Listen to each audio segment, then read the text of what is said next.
Live है। नमस्कार, the follow up के इस लाइव में आप तमाम दर्शकों का स्वागत है।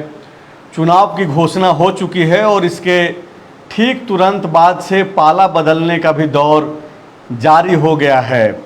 वैचारिक दृढ़ता अब तो किसी में भी नहीं रही है, तो किसी एक के नाम पे ज़्यादा चर्चा करना जो है अब बेमानी हो जाएगी। इस वक्त की जो सबसे बड़ी खबर है, हालांकि ये पिछले 20-25 दिन से ये खबरें पक रही थी, लेकिन एज ए जर्नलिस्ट कई सारी मजबूरियां भी होती है कि आप सीधे तौर पे वो बातचीत खबरें नहीं लेकर के आ सकते हैं। अजय नाथ सहदेव जो कांग्रेस पार्टी में थे, अब भी हैं जब हम लोग लाइव में हैं, कांग्रेस पार्टी के उम्मीदवार थे, यानी कि दावेदार की सूची में सबसे पहले नंबर पे थे, अब भी हैं। कल क्या होगा नहीं मालूम, लेकिन खबरें इस मुताबिक है कि कल वो बीजेपी का दामन थाम लेंगे। तो इस वक्त की जो सबसे बड़ी खबर है, राजधानी रांची से ठीक बगल में सटा हुआ जो विधानसभा क्षेत्र है, हटिया विधानसभा क्षेत्र, वहाँ से वो कमल निशान पे चुनाव लड़ सकते हैं और इसकी सारी प्लॉटिंग जो है कर दी गई है। संभवतः वो दिल्ली में कल बीजेपी में शामिल हो जाएंगे। बीजेपी के वैसे चेहरे जो झारखंड में तय कर रहे हैं कि कौन कहां से चुनाव लड़ेगा, किसको कहां लाया जाए, उनसे उनकी बातचीत भी हो चुकी है। सनी सरद हमारे साथ हैं। सनी, अजय नाथ सहदेव जो कांग्रेस के सिंबल पे लगातार तैयारी कर रहे थे और लगभग ये माना जा रहा था, हम और आप जैसे जो दूसरे पत्रकार हैं सब लोगों को ये मालूम था कि वो कांग्रेस के टिकट पे संभवतः चुनाव लड़ेंगे, उनका टिकट लगभग फाइनल हो चुका था। अचानक से बीजेपी में जाने की खबरें पहले आईं और अब तो पुख्ता हो गई है एक तरीके से कि कल वो शामिल ही हो जाएंगे। अब बिल्कुल देखिए, वो बीजेपी में शामिल होने जा रहे हैं तब जब बीजेपी उन्हें अपना उम्मीदवार बनाएगी हटिया से। इसी शर्त पर शायद अजय नाथ सहदेव की डील हुई है भाजपा से। तो बीजेपी के उम्मीदवारों की सूची या तो आज या फिर कल, मुझे ज़्यादातर लग रहा है कि हो सकता है कि आज देर शाम या नहीं तो कल ही उम्मीदवारों की सूची जारी होगी और उसके बाद कल दिल्ली में जो है अजय नाथ सहदेव भाजपा का दामन थाम लेंगे। इसके पीछे की दो बड़ी वजह है कि अजय नाथ सहदेव आखिर कांग्रेस छोड़कर भाजपा में क्यों जा रहे हैं। ऐसा नहीं है कि 2-4 दिन की बातचीत है, मुझे लगता है कि ये लंबा प्रोसेस चलता है, बहुत छुपा रहता है और 15-20 दिन पहले हम लोगों तक भी ये खबर पहुंच चुकी थी। हालांकि उस समय तक वो लगातार इनकार कर रहे थे, थी खबर, पक्की नहीं थी। अभी 3 दिन पहले, 2 दिन पहले ये खबर पक गई है जब उनकी सीधी बातचीत हो चुकी। और आपको जानकर आश्चर्य होगा, इस पूरे बातचीत का मतलब अजय नाथ सहदेव को भाजपा में लाने का और उम्मीदवार बनाने का जो नेतृत्व कर रहे थे, वो हटिया के जो वर्तमान विधायक हैं वही कर रहे थे। नवीन जायसवाल और संजय सेठ के ही अगुवाई में उनकी बीजेपी के बड़े नेताओं से मुलाकात हुई और ये बातचीत हुई। और ये जो एक भाजपा के सामने बीच का रास्ता निकालकर अजय नाथ सहदेव के लिए दिया गया, वो बताया जा रहा है कि नवीन जायसवाल के तरफ से ही, उनके तरफ से ही प्रयास किया गया। और यही वजह है कि अब नवीन जायसवाल, चर्चा जिस हिसाब का है कि जो अभी वर्तमान में हटिया से विधायक हैं नवीन जायसवाल, वो रांची विधानसभा सीट से उम्मीदवार होंगे। मैं 2 बड़ी वजह बता रहा था संजय कि आखिर क्यों अजय नाथ सहदेव कांग्रेस छोड़कर अभी चुनाव से ठीक पहले बीजेपी में शामिल हो रहे हैं। जो चर्चा है, जो सूत्रों के हिसाब से जो जानकारी निकलकर सामने आई, उसके हिसाब से कांग्रेस सुबोध कांत सहाय की बेटी यशस्विनी सहाय, जो लोकसभा में भी कांग्रेस की उम्मीदवार थी, उन्हें टिकट देना चाह रही है। तो इसके पीछे का कारण ये है कि लोकसभा चुनाव में हटिया से उन्होंने लीड किया था और अब सुबोध कांत सहाय भी मजबूती से लगे हुए हैं और वो चाह रहे हैं कि किसी तरह उन्हीं को टिकट मिले। एक तो सबसे बड़ी वजह ये, सुबोध कांत की बेटी को विधानसभा का भी टिकट मिले, विधानसभा का भी टिकट मिले, यही प्रयास। पहले सांसद का टिकट और अब विधानसभा का टिकट, माने बाकी जो कार्यकर्ता हैं वो झंडा ढोएं। हाँ, ये और दूसरी सबसे बड़ी वजह है कि गुलाम अहमद मीर जो झारखंड कांग्रेस के प्रभारी हैं, उनसे पिछले कई दिनों से लगातार अजय नाथ सहदेव जो जानकारी निकलकर सामने आ रही, जो चर्चा है उसी आधार पर मैं बता रहा हूँ, गलत भी हो सकता है, कि कई बार उन्होंने फ़ोन किया लेकिन उन्होंने कोई रिस्पांस नहीं किया, 6-7 बार फ़ोन करने पर, लेकिन किसी दूसरे नंबर से, अननोन नंबर से जब फ़ोन किया गया तो उन्होंने फ़ोन उठाया, बातचीत हुई। बातचीत होने के बाद उन्होंने इतना ज़रूर कहा कि आपका नाम है, लेकिन उन्होंने कन्फर्म नहीं बताया कि आप ही उम्मीदवार होने जा रहे हैं। तो ये तमाम चीज़ें देखकर उन्हें ऐसा लगा कि कहीं ना कहीं जो है यहाँ पर स्थिति रहने के बाद जो है ख़राब हो सकती है। देखिए, अजय नाथ सहदेव रांची के डिप्टी मेयर भी रह चुके हैं। वो जब हटिया के पूर्व विधायक थे राजा परिवार से, तो उनका जब निधन हुआ और उपचुनाव हुआ, उस समय उन्होंने चुनाव लड़ा था। उस समय उपचुनाव हालांकि नवीन जायसवाल जीते थे और बहुत कम मार्जिन से जो है अजय नाथ सहदेव जो है चुनाव हारे थे, और उसके बाद अभी पिछला चुनाव जो है वो नवीन जायसवाल से ही हारे। तो ये 2 बार चुनाव वहाँ से लड़ चुके हैं और स्थिति अच्छी है। और अभी हो सकता है कि ऐसा पता चला हो कि नवीन जायसवाल की स्थिति जो अभी वर्तमान में भाजपा के विधायक हैं, उनकी स्थिति ठीक नहीं है। तो कैसे स्थिति ठीक हो सकती है, उस हिसाब से जो मंथन किया गया, सर्वे किया गया, और उसके बाद अजय नाथ सहदेव का नाम निकलकर सामने आया है। मतलब ये तय हो गया कि अजय नाथ सहदेव जो कल तक कांग्रेस का झंडा ढो रहे थे, अब बीजेपी का झंडा ढोएंगे। मुझे लगता है कि अब इस पर कोई शक और की बात नहीं है। इसके पीछे का कारण ये है कि आप समझिए कि सवाल कौन उठाता है। सवाल तो सबसे ज़्यादा नवीन जायसवाल ही उठाते, लेकिन अगर जो खबरें आ रही है उसके अनुसार नवीन जायसवाल ही अगर अगुवाई कर रहे हैं, तो फिर जो है ये पांडे जी फोन लाइन पे जुड़ गए हैं। पांडे जी, आपको लाइव में जोड़ रहे हैं।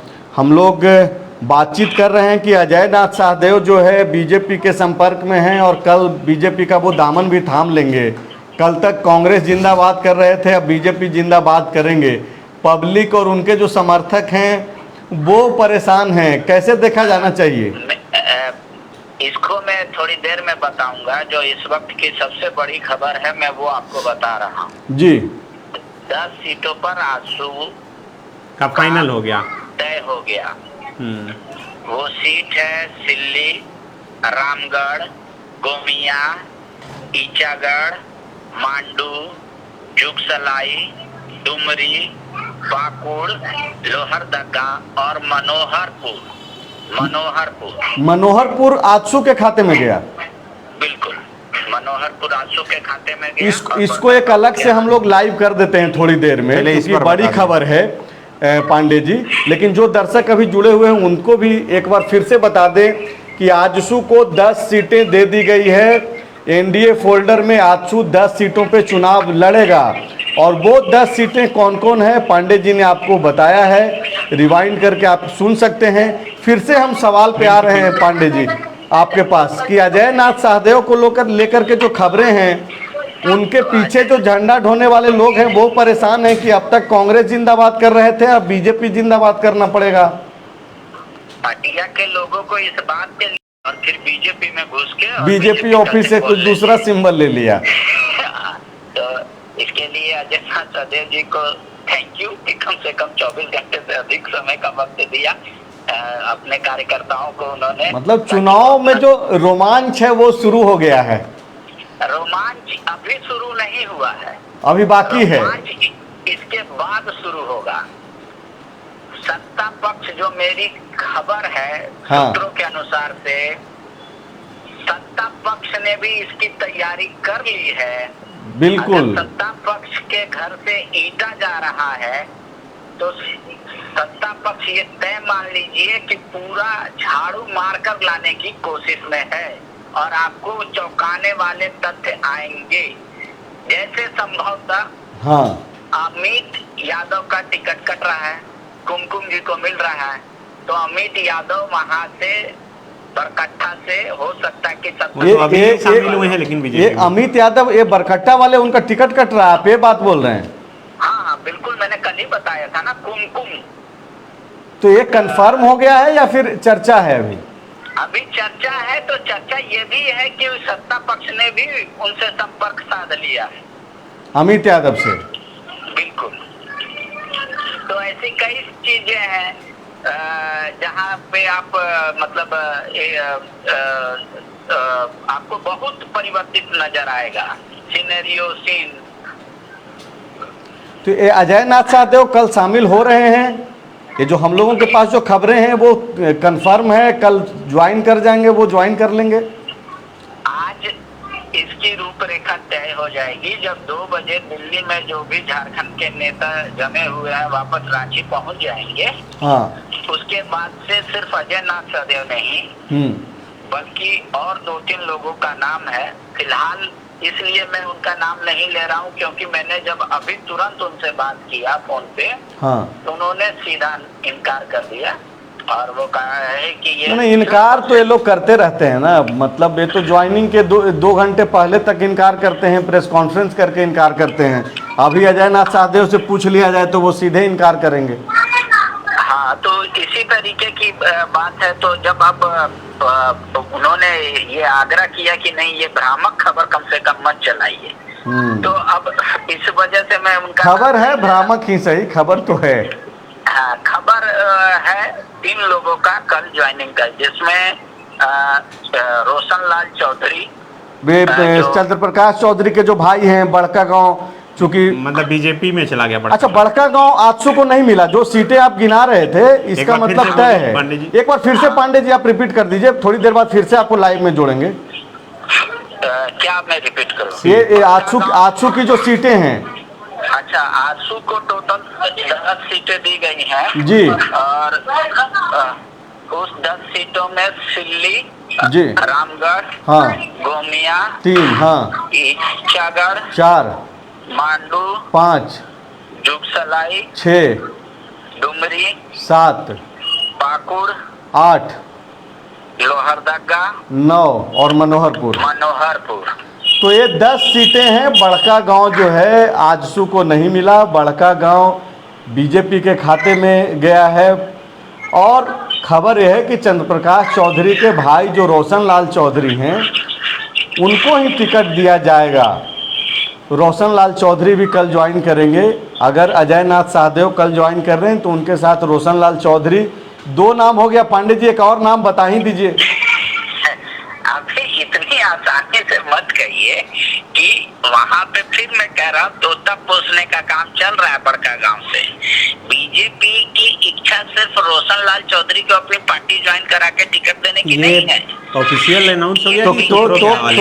तो क्या अच्छा, ये जो 10 सीटें हैं पांडे जी जो आप बता रहे हैं, ये ऑफिशियली बीजेपी ने अनाउंस कर दिया कि आजसू को 10 सीटें मिल रही है या फिर सूत्रों के हवाले? ये सूत्रों के हवाले से थोड़ी देर में इसकी ऑफिशियल घोषणा हो जाएगी। सूत्रों के हवाले से जो खबरें चल रही है, हाँ। मैं बोलूंगा नैन्सी पीछे खबर लिखती हैं thefollowup.in के लिए। नैन्सी आप खबर भी लिख दीजिए वेबसाइट के लिए। तो ये 10 सीट तो कंफर्म हो गया है। और ये जो तोता पोसने वाली बात जो आप कल रात से रिपीट कर रहे हैं, तो क्या ये माना जाए कि रोशन लाल चौधरी को ज्वाइन भी कराया जाएगा और टिकट भी नहीं दिया जाएगा? नहीं, दरअसल हो क्या रहा है ना, बीजेपी का एक तबका किसी और का इंतजार में है। आप सीधे नाम लीजिए ना। क्या अंबा जो बातचीत हो रही है कि संपर्क में है अंबा, और अंबा संपर्क में है, ये तो बात मैं दावे के साथ कर सकता हूं। क्या वो आ रही हैं बीजेपी में? अब देखिए, उनके भाग्य का फैसला बीजेपी के जो 2, 3, 4, 5, 6, 7, 8 गुट हैं, हाँ, उनको करना है। एक तबका चाह रहा है कि वो आ जाए। हाँ, महिला है, गुड है, साहू समाज से आती हैं। हिमंता जी क्या चाह रहे हैं? बॉस तो वही हैं अभी बीजेपी के बने हुए। बॉस कह रहे हैं कि मेजोरिटी में फैसला लिया जाए, बहुमत से फैसला होगा। हाँ, अगर अधिक तबका चाहेगा आना तो आएंगे, नहीं आना तो नहीं आएंगे। पर जो मेरी जानकारी है वो ये है कि अंबा प्रसाद को बीजेपी से हरी झंडी नहीं मिलेगी और रोशन लाल चौधरी बीजेपी ज्वाइन करेंगे और उनको सिंबल बीजेपी अपना देगी। मतलब अंबा संपर्क में है, प्रयास में है, लेकिन बीजेपी का एक धड़ा जो है यह नहीं चाहता है। बिल्कुल। और 2 चीजें पांडे जी, अंबा की तरफ से यह भी बोला जा सकता है कि वो संपर्क में नहीं है, बीजेपी उनसे संपर्क कर रही है। क्या ये भी संभावना है कि बीजेपी ने संपर्क किया? बीजेपी को इससे अभी फर्क नहीं पड़ रहा है। खरबूजा पे चाकू गिरे, ये चाकू पे खरबूजा गिरे। वो कह रहा है कि खरबूजा कटना बहुत जरूरी है। तो ये फर्क नहीं पड़ता है कि कौन किससे संपर्क साध रहा है, संपर्क में है, एक बात है। हाँ, और इनके अलावा सिमरिया से एक उम्मीदवार हैं, हाँ, जो जिनको लाने की कोशिश हो रही है। सिमरिया, तो सिमरिया से कौन है, नाम बताइए पांडे जी। अब दर्शकों के पास वक्त नहीं है, जो वोटर हैं पॉलिटिकल पार्टियां नहीं समझ रही है, पत्रकारों को समझना होगा। नहीं, पर ये इसको सूत्र के हवाले से, जबकि मैंने उनसे बात किया तो उन्होंने इनकार किया क्या है। क्या नाम है, सूत्र के हवाले से ही चलाइए। उनका मनोज चंद्रा नाम है। मनोज चंद्रा, ये जो बीच में जेएमएम चले गए थे। बिल्कुल, आजसू के वो रहे हैं, उससे पहले वो हाँ, कम्युनिस्ट पार्टी से उनके पिताजी रहे हैं। बहुत अच्छा माने वोट आजसू लाया में था थे, उन्होंने। जेएमएम गए और अब फिर वापसी जो है बीजेपी में करने के लिए वो तैयार हैं। अभी तो उन्होंने इनकार किया, तो कैसे कहते। पर हाँ, ये है कि उनसे संपर्क साधा जा रहा है। संपर्क साधा जा रहा है। तो चलिए पांडे जी, थोड़ी देर में और आपको मैं फिर जोड़ता हूँ लाइव में। आप तब तक जो है बाकी आजसू के अलावे जेडीयू लोजपा को कितनी सीटें मिली है, कौन कौन सी सीटें हैं, नहीं मैं थोड़ी देर में जोड़ता हूँ, ताकि दर्शकों के लिए एक अलग से वो लाइव कर दें, ताकि उन लोगों तक जो है स्पष्टता के साथ ये बातचीत चली जाए। तो शुक्रिया आपका, और आप तमाम दर्शकों का भी शुक्रिया। और आप देखिए कि किस तरीके से जो है राजनीति बदल रही है। कई चेहरे जो है इधर से उधर होने वाले हैं, उधर से इधर भी होंगे, तो इंतज़ार कीजिए। अब तो 18 तारीख से नामांकन भी, ऐसा नहीं, नोटिफिकेशन जारी हो जाएगा और उसके बाद तमाम प्रक्रिया शुरू हो जाएगी। बिल्कुल आराम करने का मौका नहीं है। कल चुनाव की घोषणा हुई, आज 16 तारीख, और फिर जो है अब प्रक्रिया सारी शुरू हो जाएगी। मुझे लगता है कि पहली बार ऐसा हुआ होगा कि इतना कम समय सबको मिल रहा है झारखंड में पार्टी। हाँ, मतलब हम लोग भी कपड़ा वपड़ा धो धा करके जो है रेडी हो गए हैं कि कब किधर दौड़ना पड़ जाए। तो इस लाइव में इतना ही, आप बने रहे, इसके लिए शुक्रिया।